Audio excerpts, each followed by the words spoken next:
шетелден келген достарымыз 25 сәуір күні серіктестік мектептер бағдарламасы аясында Өскемен қаласындағы Назарбаев зияткерлік мектебіндегі екінші шет тілдерінің бірі Қытай тілі сабағына да қатысты. Қытай тілі шетелдік достарымызға ұнаған пәндердің бірі болды. Сабақ барысында серіктестік мектеп оқушылары Қытай тілінде біршама сөздерді айтуды және жазуды үйренді. Қытай тілі мұғалімі Назима Қайратқызы тілді меңгеру үшін оқушыларға түрлі белсенді оқу әдіс-тәсілдерін ұсынды. Мысалы, балалар топтық жұмыстарды бірлесе жасап, Қытай тілінде ән айтып, би билеп, кішігірім сайысқа қатысты. Сайыс жеңімпаздарына сыйлықтар табысталды. Сабақ соңында қонақтар алғыс айтып, өткен сабаққа өздерінің оң көзқарастарын білдірді.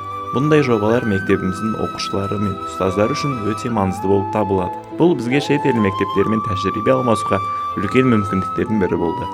Жоба әлі де өз жалғасын табады деген үміттеміз.